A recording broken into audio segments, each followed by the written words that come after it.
بسم اللہ الرحمن الرحیم مولاي صلی وسلم دائما ابدا علی حبیبک خیر الخلق کلہم۔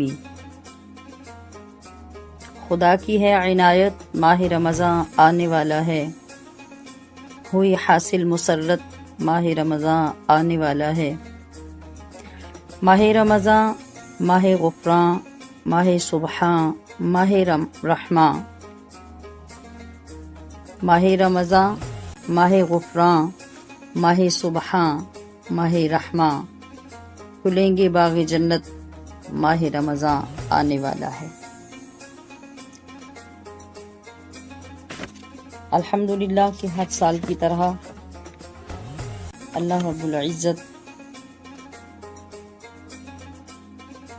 اس سال بھی عظیم الشان رمضان المبارک کا مہینہ ہمیں عطا فرما رہا ہے۔ پوری آب و تاب رحمتوں برکتوں کے ساتھ جلوہ فگن ہونے والا ہے۔ اس ماہ مبارک کا ذکر نبی اکرم نور مجسم صلی اللہ تعالی علیہ وسلم نے اس کی آمد سے پہلے بہت اہتمام کے ساتھ فرمایا۔ ایک مقام پر وہ خطبہ ارشاد فرمایا جو مشہور و معروف خطبہ حضرت سیدنا سلیمان فارسی سے روایت کیا گیا ہے۔ اس میں آپ علیہ السلام نے ارشاد فرمایا، یا ایھا الناس قد اظلکم شہر عظیم شہر مبارک، او کما قال صلی اللہ علیہ وسلم، اے لوگو تم پر عظمتوں والا مہینہ جلوہ فگن ہو رہا ہے، وہ مہینہ جو بہت ہی برکتوں والا ہے۔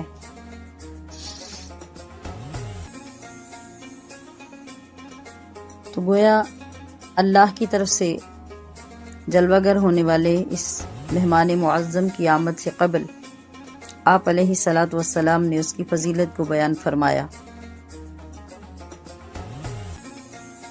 جس کو ہم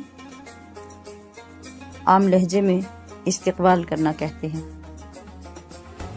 استقبال جو کہ عربی کا لفظ ہے اور اردو میں بھی عام استعمال ہوتا ہے، جس کا معنی ہے کسی کے آگے آنے کی طلب کرنا، خوشی کا اظہار کرنا، کسی کو ویلکم کرنا۔ تو آپ علیہ السلام نے اس ماہ مبارک کا چاند نکلنے سے قبل 29 شعبان المعظم کو اس ماہ مبارک کی فضیلت بیان فرمائی، اس کے استقبال کی رغبت صحابہ کرام کو دی، اس کی تیاری کرنے کا حکم دیا، اور پھر دوسرے مقام پہ ارشاد فرمایا، سبحان اللہ ما تستقبلون وماذا یستقبلکم۔ صحابہ، کیا شان ہے اللہ کی، وہ کتنی عظیم چیز ہے جس کا تم استقبال کر رہے ہو، اور پھر وہ کیا چیز ہے، اس کا مقام و مرتبہ کیا ہے، اور وہ کون ہے جو تمہارا استقبال کر رہا ہے۔ حضرت عمر رضی اللہ تعالی عنہ نے عرض کی کہ آقا، کیا کوئی وحی نازل ہوئی ہے جس کا آپ ذکر فرما رہے ہیں، یا کسی قبیلے کی طرف سے جنگ کا آغاز ہو گیا ہے جن کا ہم نے مقابلہ کرنا ہے اور کامیاب ہو کر یا غازی بننا ہے یا شہادت پانی ہے؟ فرمایا، وہ بھی نہیں، یہ بھی نہیں، یہ ماہ رمضان کا ذکر ہے، جس کی آمد پر لاتعداد رحمتیں، برکتیں، بخششیں کائنات میں بکھر جائیں گی۔ بہار ہی بہار پورے عالم میں پھیل جائے گی۔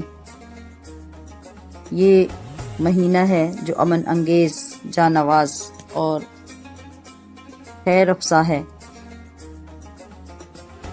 میں اس کا ذکر کر رہا ہوں کہ اس کی قدر و منزلت کرنے پر، اس کا استقبال کرنے پر، اس کے لیے تیاری کرنے پر رب کی کتنی رحمتیں، اس کی کرم نوازیاں، اس کے انعامات تمہارا استقبال کر رہے ہیں۔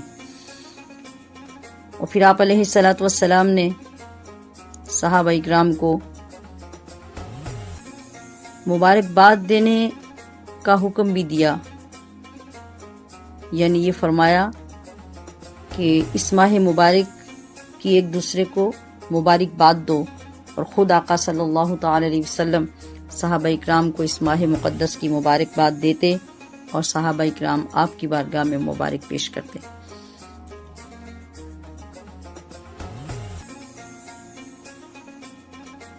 تو ضروری ہے کہ ہمیں جس کا استقبال کرنا ہے اس کے لیے تیاری بھی کی جائے۔ بغیر تیاری کے تو کبھی استقبال نہیں ہوتا، اور تیاری بھی مہمان کے مطابق ہوتی ہے، استقبال بھی مہمان کی عزت، مقام و مرتبہ، اس کی ویلیو، اس کی اہمیت کے مطابق ہوتا ہے۔ تو جس مہمان معظم کی آمد سے قبل حضور نبی اکرم صلی اللہ علیہ وسلم یہ فرما رہے ہیں، ما تستقبلون، سبحان اللہ، ما تستقبلون۔ صحابہ وہ کتنی عظیم چیز ہے جس کا تم استقبال کر رہے ہیں۔ تو اس قدر جوش و خروش اور اس قدر ولولہ انگیز انداز سے حضور نبی اکرم صلی اللہ علیہ وسلم کا فرمانا ہی ظاہر کر رہا ہے کہ اس ماہ مبارک کی شان کتنی ہے۔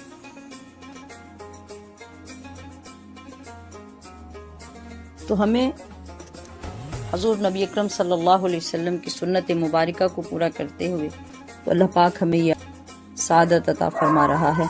آئیے ہم بھی اس سنت کے حاصل ہونے پر اللہ کی بارگاہ میں اظہار تشکر بھی پیش کریں، اپنی تیاری بھی کریں، اس ماہ مقدس کا استقبال کرنے کا حق بھی ادا کریں۔ اور حضور نبی اکرم صلی اللہ علیہ وسلم نے اس وجہ سے بھی اس ماہ مقدس کا استقبال کرنے کا حکم دیا۔ آپ نے ارشاد فرمایا کہ مومن کے لیے رمضان المبارک سے بڑھ کر اور کوئی مہینہ عظیم اور محترم نہیں، اور منافق کے لیے رمضان المبارک سے بڑھ کر کوئی اور مہینہ اتنا خطرناک اور مشکل نہیں۔ تو یہ معیار ہو گیا، اب ہمیں پہچاننے میں بھی انتہائی آسانی ہو گئی۔ اس کا جواب ہم اپنے دلوں سے حاصل کر سکتے ہیں کہ جو ماہ مقدس کی گھڑیاں قریب آ رہی ہیں، چاند نکلنے کا وقت قریب آ رہا ہے،